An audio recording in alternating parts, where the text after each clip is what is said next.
Selamat pagi, salam sejahtera. Terima kasih karena bersama dengan saya di Nazilin Unity Channel. Ini dipetik daripada FMT yang pastinya akan menarik perhatian kita semua. Dengan tajuk berita kemenangan PN mampu jadi penghalang ekonomi, kata pakar. Jadi kalau ikutkan tajuk ini, ianya memang agak menakutkan dan menarik perhatian. Rekod menunjukkan Selangor dan Pulau Pinang yang dipimpin PH jauh lebih maju dari ekonomi berbanding Kedah, Kelantan dan Terengganu.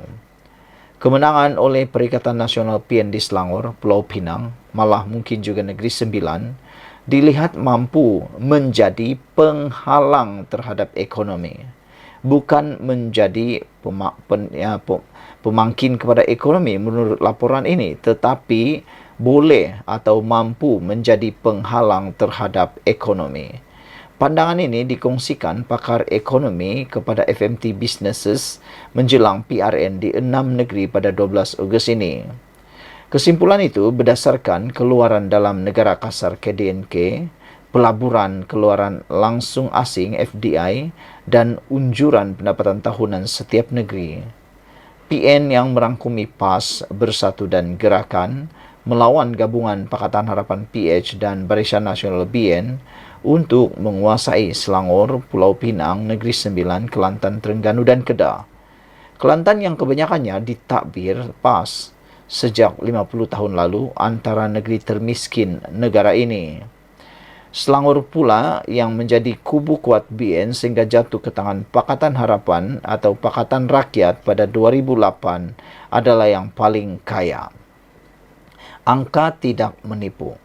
Geoffrey Williams dari Universiti Sains dan Teknologi Malaysia berkata, sebarang perubahan di Pulau Pinang, Selangor dan Negeri Sembilan akan menggugat persekitaran untuk pelaburan asing. Bagaimanapun, beliau yakin negeri berkenan akan kekal di bawah Pakatan Harapan. Selangor dan Pulau Pinang yang telah lama ditabir PH adalah kuasa ekonomi dan kedua-duanya merangkumi 30.29%. KDNK negara pada 2021. Sebaliknya, gabungan Terengganu, Kedah, Kelantan dan Negeri Sembilan hanya merangkumi 10.88%. Terengganu antara penyumbang pendapatan tertinggi dan dijangka mendapat RM1.81 bilion tahun ini, kebanyakannya daripada royalti minyak. Jumlah ini hanya kurang sedikit berbanding 2 bilion ringgit yang mungkin diraih Selangor. Keadaan Negeri Sembilan agak berbeza apabila tidak mempunyai kekuatan ekonomi seperti Selangor dan Pulau Pinang, selain baru berada di bawah pentadbiran PH selama satu penggal. Pakar ekonomi veteran Ramon Navarataman berkata, kerajaan pimpinan PH telah memperkenalkan dasar ekonomi sosioekonomi lebih baik di Negeri Sembilan sejak mengambil alih pada tahun 2018. Beliau menjangka kestabilan pertumbuhan ekonomi dan pengagihan pendapatan semakin baik sekiranya PH menang sekali lagi. Kini dengan BN sebagai rakannya. Impak hasil kesan berbeza. Rata-rata mempersetujui PRN akan mempunyai impak minimum terhadap ekonomi. Bagaimanapun, pakar ekonomi tetap memberi amaran ekonomi Malaysia masih mampu terjejas jika gabungan PHBN tidak membuahkan hasil baik. William berkata prestasi buruk oleh UMNO akan menjejaskan kestabilan kepimpinan Ahmad Zaid Hamidi, seterusnya peranannya dalam kerajaan perpaduan. Ini mungkin membawa kepada pertukaran kerajaan lagi yang akan menjejaskan kestabilan ekonomi, keyakinan pelabur dan FDI, kata beliau lagi. Roman berkata, kerajaan bersih dan sekular akan menjamin kesepakatan dari segi arah dan hala tuju bagi pembangunan sosioekonomi negara. FDI adalah sumbangan penting untuk KDNK. Ini mungkin terjejas teruk jika 6 negeri berkenan diambil alih golongan berhaluan ekstrim dan taksub, katanya. Ironinya, Kedah mendahului dengan FDI RM11.11 bilion. Namun, ramai penganalisis menganggap ini disebabkan kedudukan yang hampir dengan Pulau Pinang, seterusnya membolehkannya meraih limpahan keuntungan jirannya itu. Pada tahun sama, Selangor dan Pulau Pinang masing-masing mendapat FDI RM9.76 bilion dan 7.57 bilion. Sebaliknya, Terengganu hanya merekod RM17.8 juta bagi pelaburan sama, manakala Kelantan pula RM913.3 juta. Sekian dulu untuk kali ini. Jangan lupa tinggalkan komen anda menurut daripada ini juga. Menurut unjuran jangka panjang, William berkata adalah jelas negeri-negeri di bawah pentadbiran PAS menunjukkan prestasi jauh rendah dari segi kebanyakan indikator ekonomi dan sosial. Negeri yang paling kurang menarik bagi pelaburan, pelancong dan migrasi, katanya. Sebaliknya, beliau berkata negeri dengan kerajaan lebih terbuka, lebih progresif, menunjukkan indikator ekonomi dan sosial jauh lebih baik. Sekian, kita jumpa lagi, bye-bye. Selamat pagi, salam sejahtera. Terima kasih karena bersama dengan saya di Nazilin Unity Channel. Saudara-saudara sekalian, hari ini akhirnya Fahmi Fadzil tampil memberikan kata dua kepada pemimpin PAS. Fahmi tuntut Dusuki, pentadbir Facebook N13 Kuang, mohon maaf dalam tempoh 24 jam, dipetik daripada Harapan Daily. Menteri Komunikasi dan Digital Fahmi Fadzil memberi tempoh 24 jam kepada penceramah Ahmad Dusuki Abdul Rani dan pentadbir laman Facebook N13 Kuang yang memfitnah kononnya beliau menyampaikan ceramah politik di sebuah masjid di Rawang supaya memohon maaf secara terbuka. Pengarah Komunikasi Pakatan Harapan PH itu juga meminta dua individu berkenan supaya menarik balik tuduhan atau berdepan tindakan saman. Beliau yang juga pengarah komunikasi PKR berkata, notis tuntutan telah dihantar oleh peguamnya petang semalam bagi membersihkan namanya daripada tuduhan mengadakan ceramah di ruang solat utama Masjid Nurul Yatkin, Kampung Melayu Seri Kundang, Rawang baru-baru ini. Walhal Jelasnya, beliau dijemput oleh ahli jawatan kuasa masjid berkenan ketika singgah solat di situ untuk menjelaskan mengenai punca pengharaman kumpulan muzik The 1975 dan pembantalan konsert Good Vibes Festival. Masa itu ada orang tangkap gambar dan tulis saya ceramah tanpa tauliah, berpolitik dan kempen di dalam masjid, sedangkan ia bukan begitu. Alhamdulillah, petang tadi semalam, Ketua Polis Selangor mengumumkan setelah 22 saksi disiasat, beliau kata, saya, Fahmi Fadzil, tidak bersalah, katanya. Fahmi berkata demikian ketika berucap pada jelajah perpaduan sebenar PRN Selangor di Sungai Kandis dekat malam tadi.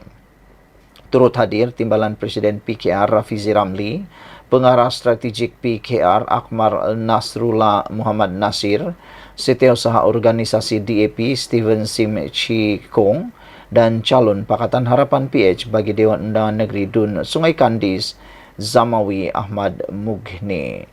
Saudara-saudara sekalian, ini memang satu perkara yang paling menarik perhatian kita sekali apabila akhirnya Fahmi Fadzil mengambil keputusan yang paling menakutkan ramai orang. Sekian dulu untuk kali ini. Jangan lupa kamu tinggalkan komen anda tentang isu kali ini. Saudara-saudara sekalian, apa yang lebih menarik lagi ialah ada beberapa fakta yang kita petik daripada Harapan Daily juga, ialah tindakan enggan bersalaman akibat fahaman takfiri, bukti PAS jauh dari politik matang, dipetik dari Harapan Daily. Klip video tular baru-baru ini yang memaparkan seorang individu enggan bersalaman dengan calon wakil rakyat Pakatan Harapan PH, Muhammad Fadzil, dianggap berpunca daripada pemikiran takfiri. Ahli jawatan kuasa pimpinan Amanah Nasional berkata, kejadian seumpama itu bukan kali pertama, malah beliau pernah beberapa kali dilayan seperti dalam video tular tersebut. Katanya bukan saja di kursi Dun Permatang Pasir, malah di lokasi lain di seluruh negara juga beliau pernah berdepan situasi sama disebabkan pemikiran takfiri. Fakta kes ialah ketika itu saya tersampak dengan rombongan calon Perikatan Nasional yang diwakili PAS dan beliau, individu tersebut merupakan salah seorang pengiring kepada calon PAS itu. Ini satu pemikiran yang tidak sehat. Ianya membahaya terhadap masa depan generasi muda kepada orang Melayu Islam kerana perpecahan tidak dianjurkan oleh Islam itu sendiri, kata beliau. Ia juga akan mewujudkan konflik dalam kalangan masyarakat yang boleh menjurus kepada perkara-perkara negatif, kata beliau lagi. Perpecahan tidak akan memajukan sebuah negara, katanya ketika dihubungi Harapan Daily hari ini. Beliau berkata demikian ketika diminta mengulas mengenai insiden yang membabitkan dirinya yang ketika itu berkempen di pasar malam penanti bagi menghadapi pilihan raya negeri PRN 12 Ogos ini. Mengulas lanjut, Faiz yang merupakan calon Dewan Undangan Negeri Permatang Pasir menyifatkan budaya politik matang dalam PAS hanyalah slogan dan mainan politik. Politik matang dalam PAS ini jauh, hakikatnya mereka tidak langsung menganjurkan politik matang kerana menganjurkan perpecahan, menyerang orang dengan pemikiran takfiri yang dilihat boleh mewujudkan konflik berpanjangan. Politik matang ini perlu berdasarkan pada fakta, nilai politik dan juga wawasan sebuah parti seperti agenda ekonomi, tetapi semua ini tidak wujud langsung dalam agenda politik PAS hari ini, bidasnya lagi. Sekian dulu untuk kali ini. Jangan lupa tinggalkan komen Anda, tekan butang subscribe. Kita jumpa lagi. Bye-bye. Hello saudara-saudara sekalian. Apabila kita melihat hantaran daripada Ustaz Ahmad Dusuki Abdurrani di dalam hantaran beliau, iaitu beliau menulis tentang betapa liciknya DAP sehingga PM pun kena pertahankan mereka. Apa sahaja kejahatan dan keburukan mereka diperlihat cantik oleh Perdana Menteri kita. Akhirnya beliau bukan sahaja disindir oleh netizen, tetapi juga akhirnya dikejam habis. Nik Abduh pun kena sailang. Dusuki disindir selepas anggap Perdana Menteri bertahan DAP. Dipetik daripada Harapan Daily. Dalam hantaran terkini Ustaz Ahmad Dusuki Abdurrani, beliau menulis yang akhirnya orang Islam dan bangsa Melayu pula dipersalahkan. Dari satu saja kerusi Parlimen DAP satu masa dahulu melonjak ke 40 lebih pada hari ini. Kekal mempertahankan prinsip Malaysian pun masih tak halang lagi Islam dan Melayu di tanah air sendiri pun. Perdana Menteri ini tak ada perasaan terhadap agama dan bangsakah? Itu soalan Ustaz Ahmad Dusuki. Tetapi Anwar Ibrahim telah pun menjawab menafikan dakwaan itu dengan mengatakan DAP tak pernah halang peruntukan untuk Islam Melayu. Bekas ahli jawatan kuasa Dewan Ulama PAS Ahmad Dusuki Abdurrani menjadi bahan sindiran orang ramai selepas melemparkan tohmahan bahawa Perdana Menteri mempertahankan apa sahaja kejahatan dan keburukan DAP. Menurut beliau, orang Islam dan bangsa Melayu pula dipersalahkan lantaran mempertahankan DAP yang dianggapnya licik. Dia yang dahulunya kalah di kerusi Dewan Undangan Negeri Dun Kota Anggrek pada pilihan raya umum ke-14 juga mengaitkan pertambahan jumlah kerusi parlimen milik DAP. Dia betapa liciknya DAP, kata beliau, sehingga PM pun kena pertahankan mereka.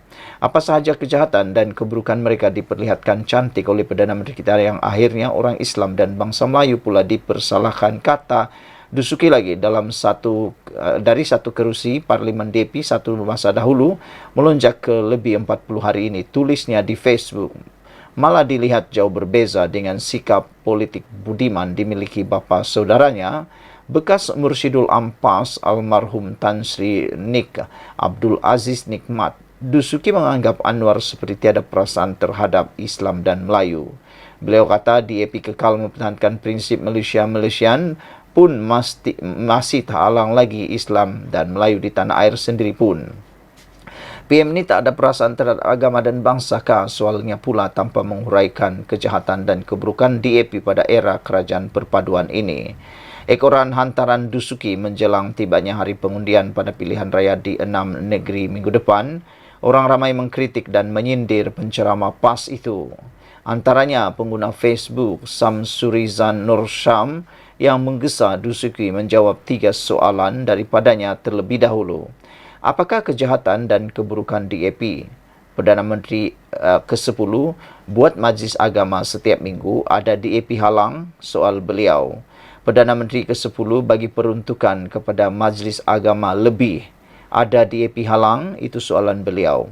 Perdana Menteri yang ke-10 nak notahkan kemiskinan tegar yang majoritinya orang Melayu ada di epi halang bidas beliau lagi.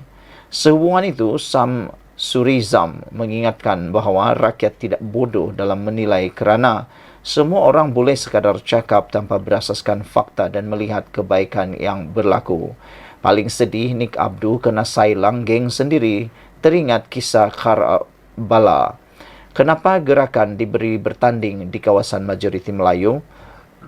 Pemimpin Melayu dalam PN membela gerakan sampai pengikut di dalam parti iaitu Islam dan Melayu diberi amaran untuk dipecat. Kenapa PAS tak bertanding di Seputih Ceras? Ustaz Muhaizad yang bagi teguran secara ilmiah mengikut lunas ilmu pun disindir dan ditarik tauliah ceramah di Kelantan. Gapo Ustaz? Demikian antara komentar warga Malak Maya yang ditujukan kepada Dusuki. Malah, Dusuki turut diingatkan bahawa ada calon gerakan iaitu Parti Komponen Perikatan Nasional PN yang turut dianggotai PAS memberitahu bahawa tidak akan ada larangan primis perjudian jika PN mengambil alih pentadbiran negeri. Wah, ini memang paling panas dan harap nanti semuanya diselesaikan dengan baik. Sekian dulu untuk kali ini. Kita jumpa lagi. Bye-bye. Apa kabar sekalian? Semuanya bercakap tentang Mahathir Mohamad. Sejak akhir-akhir ini, isu tentang Mahathir konon akan dilantik sekali lagi menjadi Perdana Menteri untuk kali ketiga tular di mana-mana. Saya tidak tahu adakah itu akan memberikan kelebihan kepada Perikatan Nasional yang disokong oleh Mahathir sekarang, ataupun ianya akan memberikan kesan buruk kepada Perikatan Nasional. Sila tinggalkan komen anda, apa pendapat kamu dengan tularnya. Kononnya Mahathir Mohamad mahu dirancang ataupun dalam perancangan oleh PAS untuk menjadikan beliau ahli parlimen PAS dan seterusnya menjadi ahli parlimen. Itu saya tak pasti, cuma dalam pembacaan beberapa artikel menulis Mahathir mungkin akan menjadi Perdana Menteri sekali lagi. Namun demikian, yang hangat sekarang ini di BH Online, Mahathir penganjur utama sebar kenyataan provokatif berkaitan kaum. Itu ialah dapatan CIJ. Dipetik daripada BH Online 2 Ogos 2023. Saudara-saudara sekalian, bekas Perdana Menteri Tun Dr. Mahathir Mohamad muncul penganjur utama dalam menyebarkan kenyataan provokatif tentang kaum. Dapatan itu berdasarkan analisis awal pemantauan media sosial bagi pilihan raya negeri PRN 2023 di Malaysia melalui kempen Katakan Tidak pada ucapan benci yang dijalankan Centre of Independent Journalists CIJ dengan kerjasama Universiti Malaysia Sabah UMS dan Universiti Sains Malaysia USM. Hasil itu diperoleh berdasarkan pemantauan sepanjang tempoh 24 hingga 30 Julai lalu. Mengulas lanjut dapatan itu, pengarah eksekutif CIJ Watslal Naidu berkata, naratif Dr. Mahathir berterusan mencabar status quo bukan Melayu di negara ini dan mendakwa Malaysia bukan negara berbilang kaum. Sebaliknya, ia mendakwa ia adalah negara Melayu. Kenyataan sedemikian katanya sekaligus mencetuskan komen pengguna yang bersikap kritis atau mendukung posisi Dr. Mahathir. Microaggression, keagresifan mikro ini berniat untuk mencipta naratif yang mempertembungkan kita dengan konsep mereka dan terbina melalui stereotip dan maklumat palsu yang disebarkan pihak yang berkuasa. Hal ini berpotensi meminggirkan dan menindas kelompok yang lain berdasarkan hierarki kaum dan kekuasaan. Rakyat Malaysia bukan Melayu juga mula meluahkan pandangan mereka soal dikotomi bukan Melayu dan naratif yang memecah belahkan ini menggugat rasa kekitaan dan perasaan untuk menyumbang kepada negara ini. Seorang rakyat Malaysia berbangsa Bidayuh Cina turut berkongsi bahawa dia terus menerima pelbagai komen berbau perkauman apabila meluahkan pandangannya tentang ungkapan yang memecah belahkan ini secara dalam talian.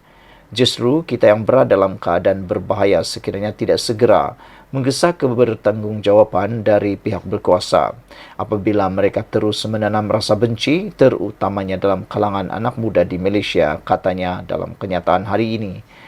Selain kenyataan demikian, hasil pemantauan CAJ mendapati peristiwa Mamali pada 1985 turut disifatkan sebagai serangan terhadap Dr. Mahathir dan PAS juga bersubahat dengan bekas Perdana Menteri itu.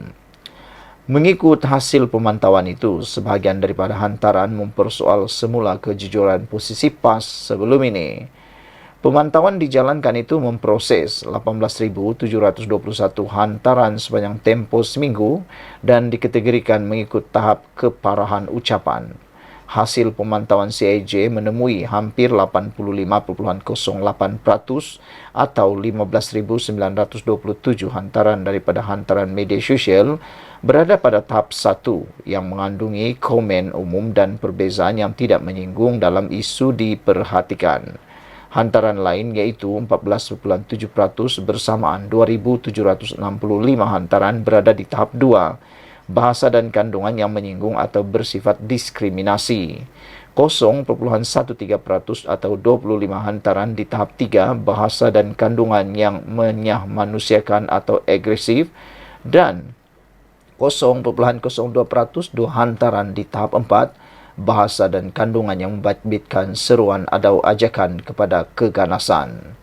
Pemantauan sama menyimpulkan bahawa naratif umum bagi semua hantaran ini masih berpusat pada isu bahasa, bangsa, agama, gender dan sasaran terhadap komuniti lesbian, gay, bisexual, transgender dan pelik.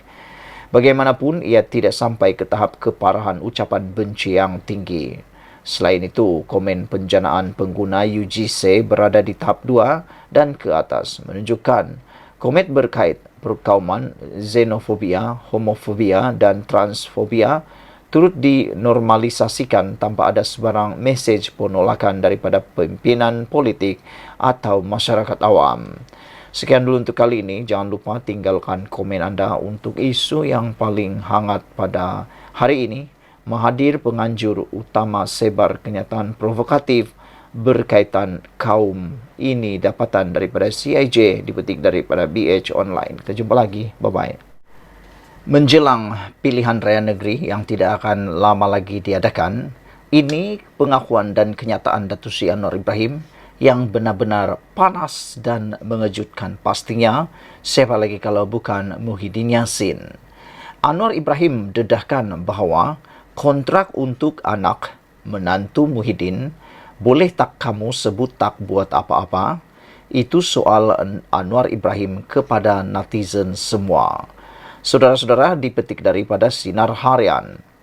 Datuk Seri Anwar Ibrahim meminta Tan Sri Muhyiddin Yassin supaya menunjukkan beliau tidak menyalahgunakan kuasanya ketika menjadi Perdana Menteri. Berucap pada ceramah jelajah perpaduan di Semenyih pada Selasa malam, Perdana Menteri mendakwa Muhyiddin yang juga pengerusi Perikatan Nasional PN telah mengayakan kroni dan keluarganya. Dakwa pengerusi Pakatan Harapan PH itu lagi, negara ini telah rosak kerana tindakan Perdana Menteri yang hanya menjaga kuasanya dan keluarga sendiri. Muhyiddin sakau sini sana, kata Anwar Ibrahim. Dia boleh maki saya berbakul-bakul, tetapi dia tak boleh tegur atau kecam saya atas alasan saya guna kuasa untuk sakau duit negara ini, kata Datuk Seri Anwar Ibrahim. Saya nak tanya Muhyiddin, dok cakap banyak sangat, boleh tak kamu sebut tak buat apa-apa? Kayakan kontrak anak kamu dan menantu kamu, tetapi kamu cakap bersih, ujarnya dalam ceramah berkenan. Anwar menegaskan beliau juga telah melihat fail-fail yang dipercayai berkaitan unsur penyalahgunaan kuasa. Ada orang pula cakap, ya betul Tan Sri bersih, saya sekarang tak macam dulu, saya tak tengok fail. Sekarang saya tengok fail sebagai Menteri Kewangan, jelas beliau. Pada 9 Februari lalu, Muhyiddin menafikan dakwaan beliau terlibat memberikan kontrak sistem imigresen bersepadu nasional kepada syarikat IRIS Corporation Berhad yang dikaitkan dengan menantunya. Menurut Muhyiddin, ia merupakan satu fitnah yang sengaja dilakukan dan direka untuk mencalarkan maruahnya dan keluarga. Ahli Parlimen Paguh itu juga mendakwa perkara tersebut adalah sebahagian daripada siri tohmahan jahat daripada terhadap dirinya yang dilakukan oleh Kerajaan Pakatan Harapan Barisan Nasional Pimpinan Anwar Ibrahim, kata Datuk Seri Muhyiddin lagi. Saudara-saudara sekalian, yang lebih kontroversi lagi ialah apabila Anwar Ibrahim menggelar ataupun menyatakan Muhyiddin sakau sini sana. Dia boleh maki saya berbakul-bakul, kata Anwar Ibrahim, tetapi dia tak boleh tegur atau kecam saya atas alasan saya guna kuasa atau sakau duit negara ini. Saya nak tanya Muhyiddin, duk cakap banyak sangat, boleh tak? Kamu sebut tak buat apa-apa. Kayakan kontrak anak kamu dan menantu kamu. Tetapi kamu cakap bersih, ujar Anwar Ibrahim dalam ceramah berkenan.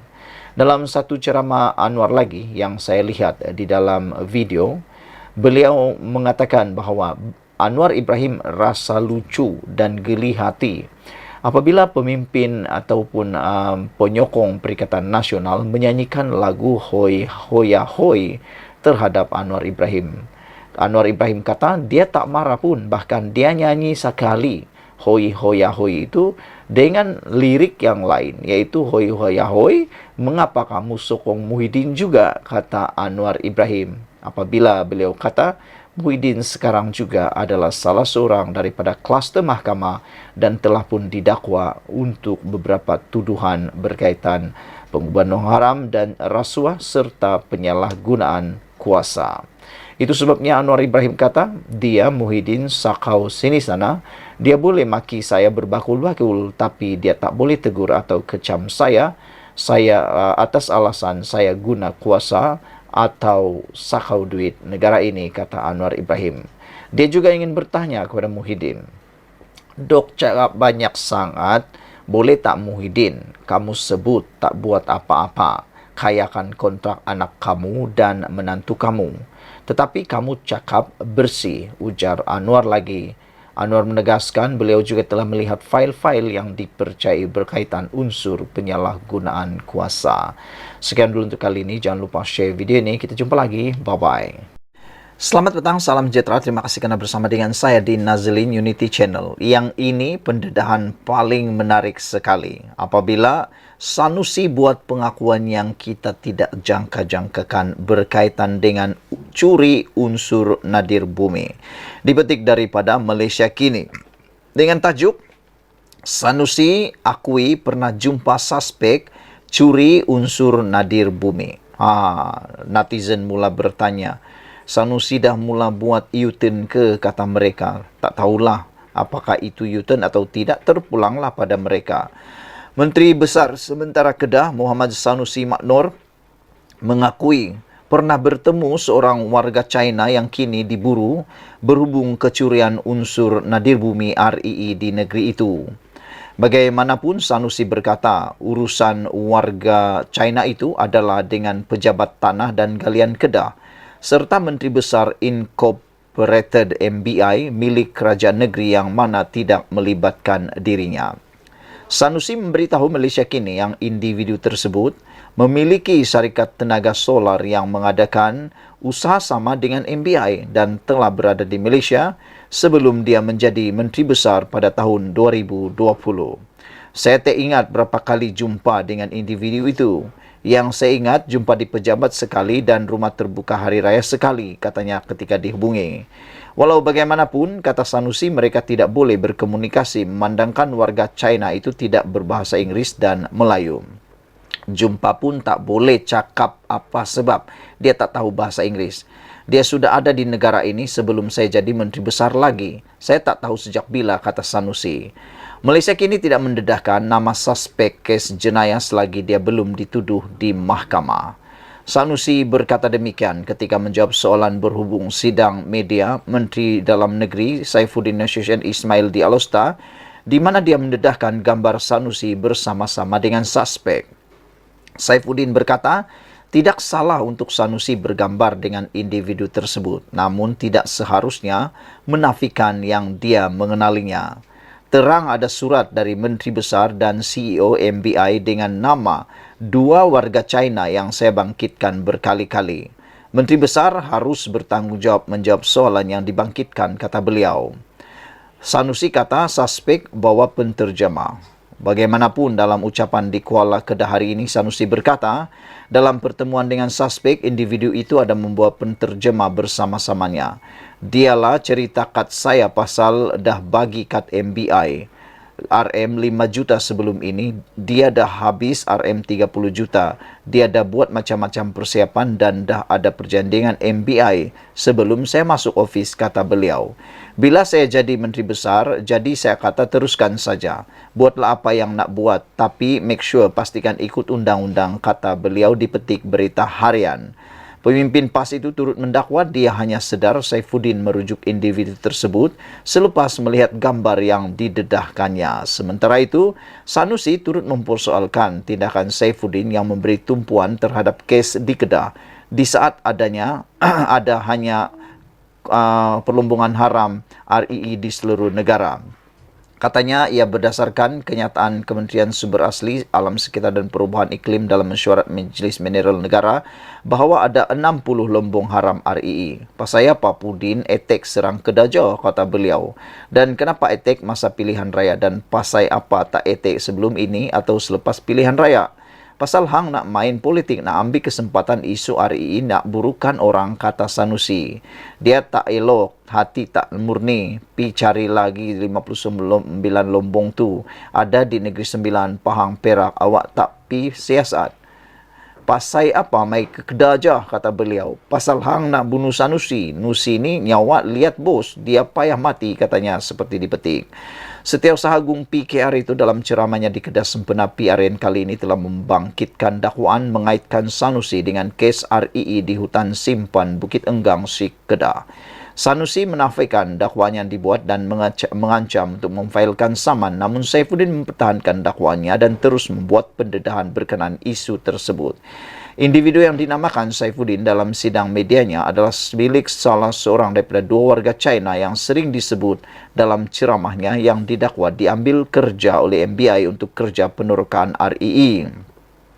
Seorang warga China dikatakan telah ditangkap ketika menceroboh hutan simpan bersama 380 beg biji nadir bumi, manakala seorang lagi yang dibangkitkan Saifuddin hari ini dilaporkan menghilangkan diri. Sementara itu, Saifuddin berkata selaku ahli lembaga penasihat MBI, Sanusi tidak sepatutnya mencuci tangan daripada hal ehwal syarikat itu dan menyabitkan kelemahan syarikat itu kepada CEO Muhammad Sobri Osman. Dia juga menyangkal dakwaan Sobri bahawa dua individu tersebut bukan bekerja di bawah MBI. Dia mendedahkan apa yang didakwa sebagai surat daripada Sobri kepada Hamzah Zainuddin ketika menjadi Menteri Dalam Negeri bagi mendapatkan pas pekerja dan kelulusan daripada Jabatan Immigration. Jelas ada permohonan pas lawatan iktisas kepada dua warga China ini dengan majikannya adalah MBI. Kini penafian dibuat oleh pengurusan tertinggi perbadanan itu, katanya lagi. Semalam MBI membuat laporan polis bagi menafikan dakwaan Saifuddin. Sekian dulu untuk kali ini. Jangan lupa tinggalkan komen anda. Dipetik daripada Malaysia Kini dengan tajuk Sanusi akui pernah jumpa suspek curi unsur nadir bumi, diterbitkan pada 1 Ogos 2023. Sekian dulu untuk kali ini. Kita jumpa lagi. Bye-bye.